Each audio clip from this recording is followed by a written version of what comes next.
नाम है शब्द, मगर अगर सिर्फ शब्द को सुनते रहोगे तुमको किसी काम का सत्संग नहीं मिला। देखो रात को मुझे सत्संग मिल गया, जवड़ा साहब ने मुझे बात बताई तो मैंने क्या समझा, ये दाता जाल आ गए, ये गुरु ने आके मुझे किताबें दी कि तेरे अंदर ये नुक्स है। तो मैंने अपने अपने नुक्स को अपनी कोशिश की। संत मत में आना महाकठिन है, मगर इतनी बात मैं कह देता हूं कि आसान मैंने कर दिया। कुछ नहीं करना, सिर्फ अपने आप को विचार के साथ रहते हुए दुनिया में फंसने की कोशिश न फंसाओ। एक मालिक है, एक रूप उसका मान लो, अपने आप को वहां समझ लो कि जहाँ तो हमने मैं आप समझता हूँ ना। रात को मैंने अपने आप को बड़ी लानत दी, इन्होंने बात कही, मुझे गुस्सा आ गया और मैंने कहा मैं सुबह उसकी साक्षी की खबर लूंगा। फिर ये चले आते, मैंने सोचा प्लीज नाम तारीफ बना हुआ है, तुमने कहा तो नाम दिया, तुम्हें क्यों गुस्सा आया? ये समझो मंदिर तेरा है, तेरे बाप का मंदिर है। जो उसने चोरी करनी है फड़ुआ, उसने चोरी करनी है, डाका मारना है, डाका, तू कौन चिंता करना है? मैं अपने आप ने समझाया तो मैंने शांति मिली। तो नाम क्या चीज है? नाम सिर्फ शब्द को सुनना ही नहीं है। नाम शब्द इस वजह से किया जाता है कि हमारे चित्त की वृत्तियां, मन ये एकाग्र होके किसी बात को समझने के काबिल बन जाए। मेरा परिवर्तन दास क्या कहा मैंने, अभ्यास इसलिए कराया जाता है कि हमारे चित्त की वृत्तियां ये ठहर करके हम किसी बात को समझने के योग हो जाएं। जब तक सत्संग किसी कामिल इंसान का नहीं मिला हुआ, शब्द योग भी कोई फायदा नहीं करता। अब मैं देखो ना, मैं कितना अभ्यासी था। रात को मैं गिरा,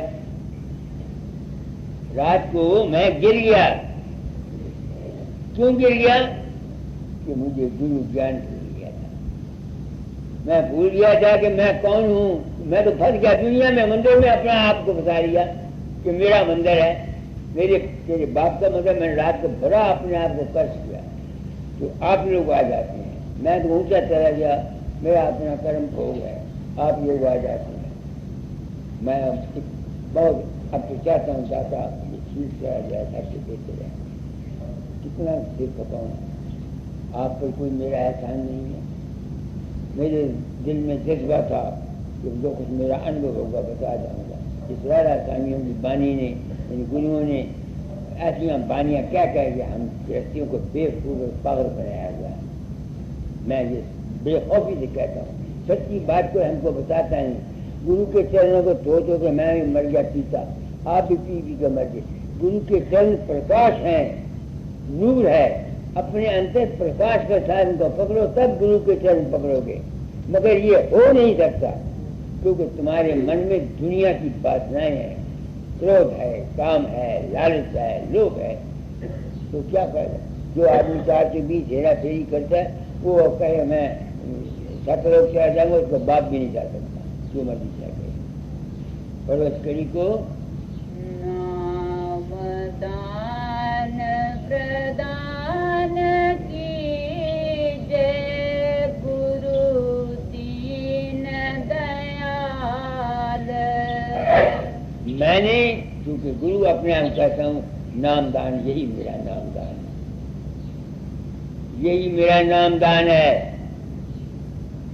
कि इंसान अपने विचार से अपने आप को समझे तू कौन है। ये दुनिया तेरी नहीं है, तेरा घर ऊपर है। वो शब्द जो सार शब्द है उसको पकड़, इतना ही झगड़ा है और कुछ भी नहीं है। आगे चरण का नित ध्यान सुमेरन चित न व्यापे काल। किस चरण का? प्रकाश का। गुरु के चरण प्रकाश हैं, प्रकाश को पकड़ो अगर पार जाना चाहते हो तो। और जब तक नहीं आता तो जिस गुरु से तुमने नाम लिया हुआ उसका ध्यान करो, उसको मत समझो वो फकीर चंद है या चरण सिंह है। वो जो रूप तुम्हारे अंदर प्रकट होता है उसे मत समझो वो फकीर चंद है या चरण सिंह है, उसको समझो ये पूरा है, तुम्हारा बेड़ा पार हो जाएगा। अगर तुम ये समझ रहे हो कि तुम्हारे अंदर जो गुरु आया, ये बाबा चरण सिंह आया या फकीर चंद आया, तुम्हारा बेड़ा पार नहीं होगा। दुनिया मिल जाएगी तुमको, ये ठीक है, दुनिया में काम बन जाएगी, मगर परमार्थ नहीं मिलेगा। ये है राज जो मैं बताना चाहता हूँ। किन के लिए? जो चाहते हैं कि हमारा बेड़ा पार होगा, उनके लिए, और जो नहीं चाहते उनके लिए कोई जरूरत नहीं। आगे सर्व समर्थ सर्व अंग संग सर्व जगत आधार। अब देखो, बाहर के गुरु की अगर ये अवस्थी होती तो क्या वो हर वक्त तुम्हारे साथ रहता? तुमने मुझे गुरु कर लिया कर दो, क्या मैं तुम्हारे साथ 24 घंटे रहूंगा? तो कहते सर्व समर्थ सर्व अंग संग, वो अंग संग रहने वाला कौन है? दीवाने हूँ मेरे फकीर चंद मन, तुम ही पावर रात आई। वो ताकत है, वो हर वक्त तुम्हारे पास रहती है, और वो है प्रकाश की ताकत, और वो है शब्द की ताकत, तुम्हारे अंतर रहती है।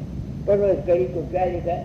सर्व कर्म समर्थ सर्व अंग संग सर्व जगत आधार। अब फकीर चंद जगत आधार हो सकता है? सोचो मेरी बात को, हो सकता है, मुझे बताओ। वो एक ताकत है, उसके रूप को समझ के तब तुम्हारा बेड़ा पार होगा। आगे दूत मन से पद कमल को करूं निस दिन प्यार। अपने मन को साफ रखे, अपने अंतर में मार्ग सदगुरु तुम्हारे अंतर रहता है, बाहर नहीं रहता। अपने आप को सच्चा बना करके उसके आगे उससे प्यार किया करो, तुम्हारा काम हो जाएगा। दुनिया भी बन जाएगी, दीन भी बन जाएगा। करना तुमने आप है, किसी बाहरी गुरु ने नहीं करना। आगे सिंधु भवती अगम दूतर सूझे बार न पार। विगत मन रहे सोच छिन छिन कैसे जाऊं किनार। मन का समुद्र जो है, मन के ख्यालात जो है तरह तरह के उठते रहते हैं। और मैंने रात को बोला ना, बोला तो जवाहर साहब ने मुझे कहा कि ये हुआ अस्पताल में, तो मुझे गुस्सा आ गया। तो मैं कहाँ फंस गया? अपने मन के समुद्र में फंसा कि नहीं फंसा? सारे फंसते हैं। मैं कई दफा कहा करता हूँ, मैं गिर जाता हूँ, ये है मेरा गिरना। कब गिरता हूँ? जब मुझे गुरु ज्ञान नहीं रहता, जब मुझे समझ नहीं रहती, ये भूल जाता हूँ कि मैं हूँ कौन, तब मैं फंसता हूँ। मैं क्या, बड़े बड़े फंसते हैं, मगर जो फंस के अपने आप को समझता है कि मैंने गलती खाई है, उसका तो उद्धार हो सकता है। तो जो फंसता है और फिर अपनी गलती को भी नहीं महसूस करता, उसका उद्धार नहीं होता। चलते चलते जो गिरे, जो ताहे न लागे दोष, जो करते ही ना चले तातर कर ले कोष। गलतियां सब करते हैं, कोई इंसान ऐसा नहीं जिसमें गलती नहीं है, बुरी भई सब। जो आदमी अपने आप को बताना चाहता है वो अपने मन की हालत को वाच किया करे हमेशा। रात को सोचते हो सारा दिन तुमने क्या कुछ किया, जहाँ जहाँ तुमने गलतियाँ खाई हैं उनको फिर दोबारा फिर न करने की कोशिश करो, जिंदगी बन जाएगी। आगे दया कीजे मेहर कीजे लीजे चरण लगाए। भक्ति दीजे तार लीजे कीजे मेरी सहाय। तो बाहर के गुरु की क्या ड्यूटी है जो मैं कर रहा हूँ? क्या इंसान असली गुरु शब्द स्वरूप है, उसके चरण प्रकाश है। अपने अंतर चल, जो कुछ तुमको मिलना है तुम्हारे अंतर आप लोग आ जाते हैं। मैं तो अपने कर्मों का मारा हुआ, सच्ची बात आपसे कहता हूँ।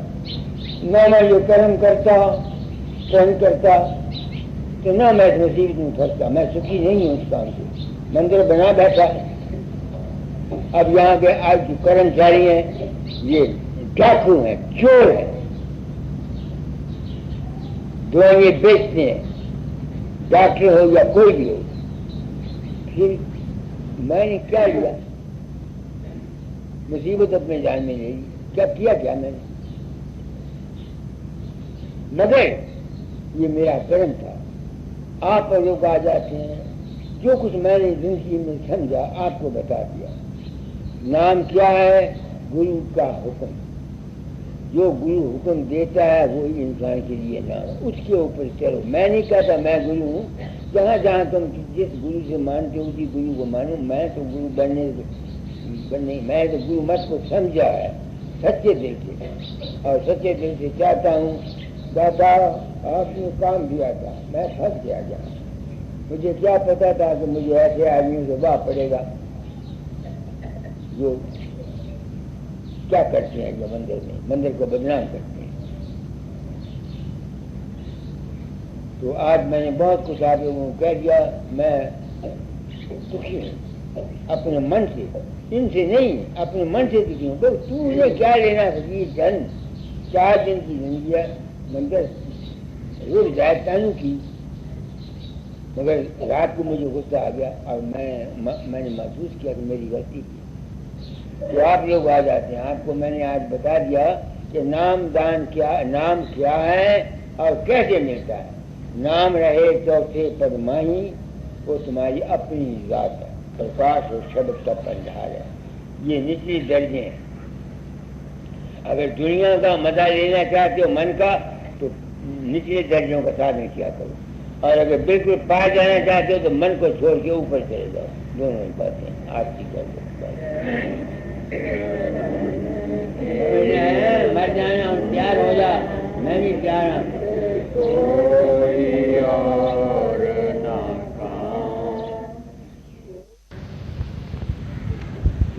इंसान इस दुनिया में आता है, उसके अंदर किसी चीज की तलाश होती, उस चीज को ढूंढता है।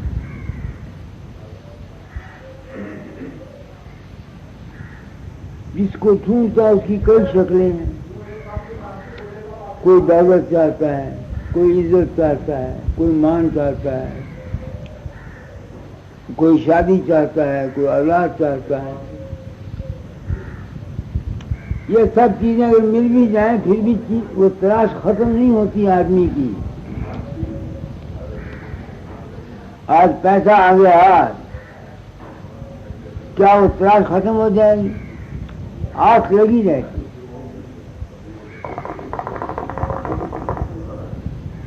आज शब्द निकला था, कबीर कहता है, पढ़ो, अविनाशी दुल्हा। अविनाशी दुल्हा कब मिले हूँ, भगतन के छिपाल। अविनाशी दुल्हा कब मिले हूँ। पता नहीं कबीर का अविनाशी दुल्हा क्या है, मुझे नहीं पता। इंसान एक ऐसी चीज चाहता है, उस खुरीद है कि जिसको हासिल करके फिर किसी चीज की जरूरत न रहे। एक ऐसी चीज को चाहता है, क्योंकि तजर्बा बताता है ना, दौलत है हालत पूरी नहीं होती, कुछ ना कुछ चाह लगी रहती है।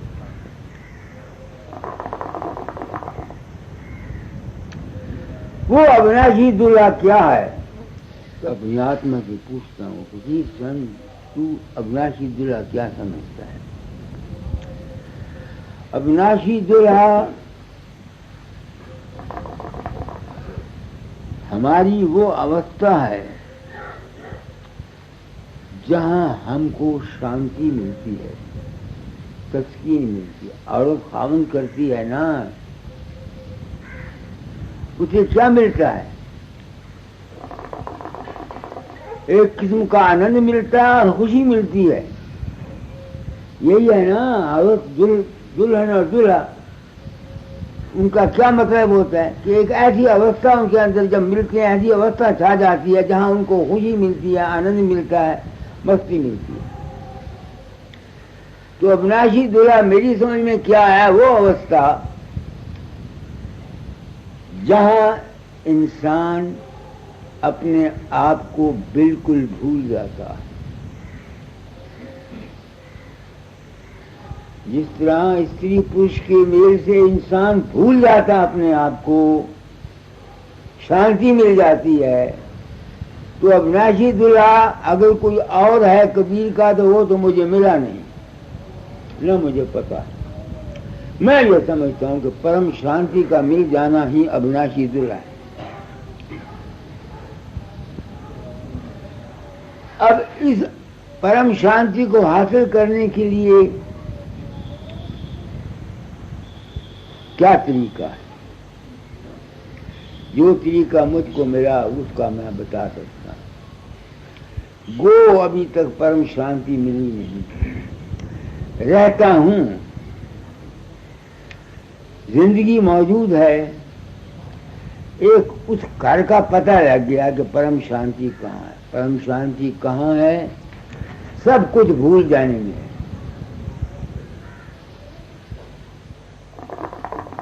सब कुछ भूल जाने में परम शांति अधूरा है क्या?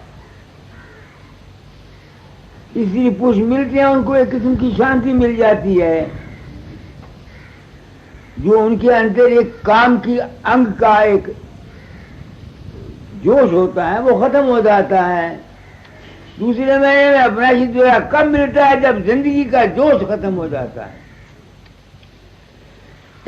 जब जिंदगी की कश्मकश जो है, लाइफ की, जीवन की कश्मकश जो है, जब ये खत्म हो जाती है, उसके बाद जो अवस्था आती है, मैं उसको अविनाशी दूल्हा समझता हूँ। अविनाशी दूल्हा क्या है? हमारी वो अवस्था जहाँ हम परम शांति को हासिल करते हैं। इसका अवस्था तुम अपने काम अंग से लो, तुम अपने काम अंग से लो। काम भोगने के बाद क्या होता है तुम्हारा? एक किस्म की स्थिरताई आ जाती है, शांति मिल जाती है। यही होता है कि नहीं होता? तो जिंदगी जो हमारी लाइफ है, शारीरिक जिंदगी, मानसिक जिंदगी, आत्मिक जिंदगी, जब इनको शांति मिल जाती है, ये खत्म हो जाते हैं, यानी जिंदगी का खत्म हो जाना के बाद जो अवस्था होती है, जिंदगी में क्या है? जिंदगी में वासना है, ख्वाहिश है। जिंदगी में है क्या? ख्वाहिश है ना, वासना है हमारी। तो जब वासनाएं खत्म हो जाती हैं, जिस तरह काम की वासना खत्म होने के बाद, इसकी पुरुष की मेल के बाद उनको शांति मिल जाती है, इस तरह जिंदगी की वासनाओं के खत्म होने के बाद जो अवस्था रह जाती है, मैं उस अवस्था का नाम अविनाशी दूल्हा कहता हूं। ये मेरा अपना अनुभव है। खबर नहीं मैं गलत हूं या मैं ठीक, इसका मुझे पता है। यहां तक शांति को हासिल करने के लिए मैंने बतेरे तद्दत किए। मूर्ति पूजा करता था, रामायण पढ़ता था, दादा दादी शब्द पढ़ता था, ये करता था, अभ्यास करता था, साधन करता था, मगर वो खत्म नहीं होते। शांति नहीं, आनंद खुशी मिलती थी, शांति नहीं मिलती थी। आनंद मिलता था, शांति नहीं मिलती थी। तो मैं रोया करता था। तो दाता दाल ने मुझे ये काम दिया।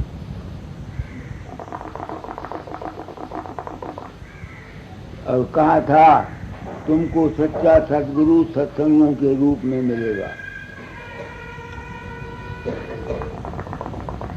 तो आप लोग की दया से मुझे उस शांति के घर का पता लग गया।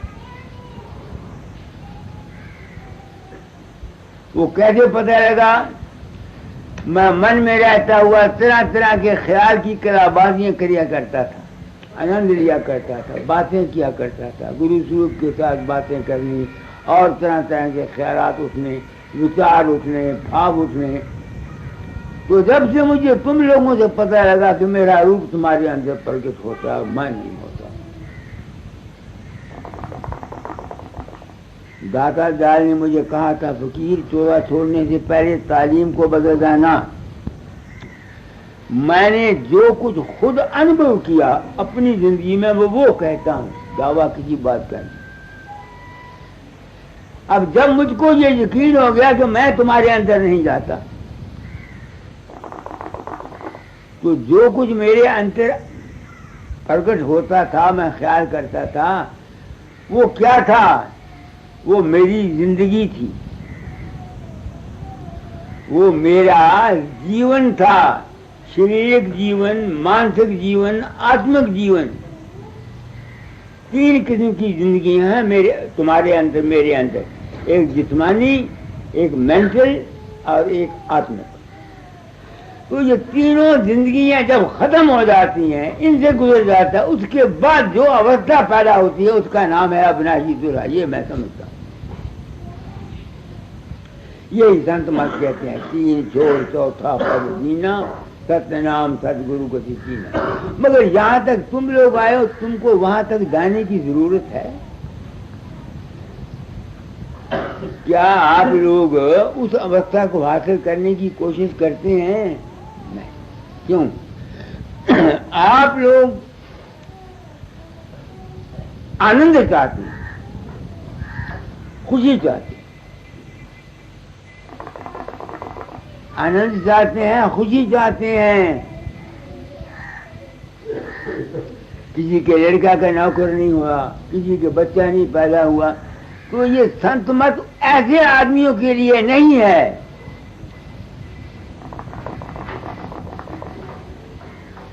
ऐसे आदमियों के लिए यही है कि दुनिया में तजर्बा करो, ठोकरें खाओ। जब ठोकरें खा लोगे फिर शायद तुम्हारा वक्त आए तो इस तरफ आओगे। जब तक इंसान ठोकरें नहीं खा लेता, तजर्बा नहीं हो जाता जिंदगी का, तब तक उसको शांति की सूझती नहीं। संतों का मार्ग विश्राम का मार्ग है, शांति का मार्ग है, आम दुनिया का नहीं। तो मुझको तो भाई तुम लोगों की दया से उस शांति का घर पता लगा। तब से मुझे ये पता लगा कि मैं किसी के अंदर नहीं जाता। क्या हो गया मुझको? मैं जब साधन में जाता हूँ तो जिस्म को भूल जाता हूँ, किसी वक्त नहीं भी भूल सकता। अब खारिश की बीमारी है, खारिश 5वां महीना चला, 6वां। तो जब ये तकलीफ होती है उस वक्त नानी याद आ जाती है। वो जो ज्ञान ध्यान वगैरह सीखा हुआ है सब घुल हो जाता है। बात मैं सच्ची करता हूँ। तो मुझको ये तजर्बा हो गया कि जब तक जिंदगी है ये जरूरी बात है कि इंसान अपनी सेहत का ख्याल रखे। काया अगर ठीक नहीं है, मेरा तजर्बा बताता है, तो शांति भी नहीं है। या उस वक्त शांति मिलेगी जिस तरह बीमार को डॉक्टर क्लोरोफॉर्म दे देता है, फिर काटता रहता है, जिसम को सीखता है, काटता रहता है, उस वक्त उसको पता नहीं लगता। या ऐसी अवस्था आ जाए कि शरीर से बाहर निकल जाए। असली मकसद है हमारा वो शांति। हम उसको हासिल नहीं कर सकते। क्यों नहीं कर सकते? क्योंकि हमको साधु का संग नहीं मिला हुआ। साधु क्या करता है? एक घड़ी आदि से पुनियाद, तुलसी संगत साध की कटे कोट अपराध।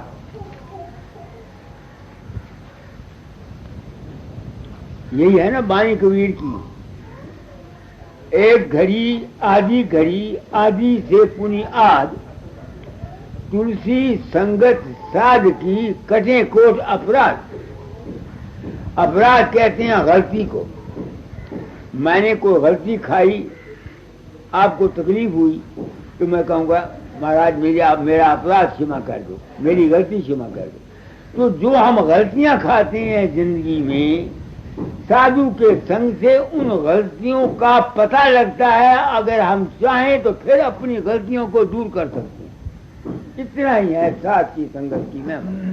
बाकी जो कुछ तुम ये समझते हो कि साधु फूंक मारता है, ये करता है, वो करता है, दोस्तों ये सब पखंड का जाल है। इस जाल में फंसकर हम इन साधुओं के चक्कर में आए हुए हैं। बोलो। साधु आवत देख के चरणों लागो धार। साधु संग महात्म का अंग एक है, दो है?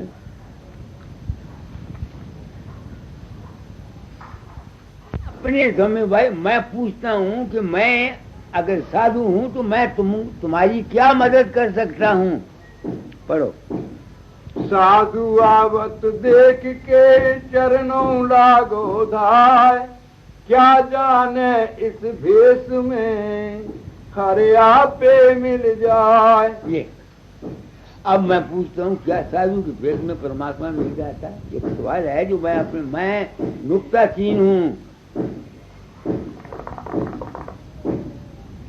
तुम मेरे भाई हो, बहने हो,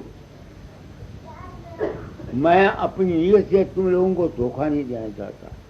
सुनो क्या मैं कह रहा हूं। जमाना बदल गया। दाता ने कहा था चोला छोड़ने से पहले तालीम बदल जाना। मैं हूं संत सदगुरु वक्त। सदगुरु कहते हैं सच्चे ज्ञान को। इस वक्त में जिस सच्चे ज्ञान की जरूरत है मैं वो बता रहा हूं आप लोगों को। मैं भी कहता हूं कि बेटा बेटी स्त्री दो, किसको दो? तुम नहीं समझते। अपने मन की वृत्ति से बेटा बेटी स्त्री के साथ बंधो नहीं, फंसो नहीं। ये है इसका मतलब। ये नहीं कि बेटा बेटी स्त्री को साधु के हवाले कर दे रहो। साधु नाम है, साधु वो है जो त्रिकुटी में अभ्यास करता है, वो मन की साकारी जी को जानता है। तो जब तक तुम बेटा बेटी स्त्री के ख्याल को अपने आप को अलहदा, उनके बंधन से अपने आप को अलहदा नहीं करोगे, तुमको वो शांति कहाँ मिलेगी? जो शख्स बेटी के मुंह में है, बाप औरत के मुंह में है, पुत्र के मुंह में है, नहीं समझ में आती है, उसको शांति कहाँ? इसका असली अर्थ ये है, ये नहीं है कि बेटा बेटी स्त्री को साधुओं को सबूत करते रहो। मेरे ख्याल में आप समझ रहे हैं मेरी बात को।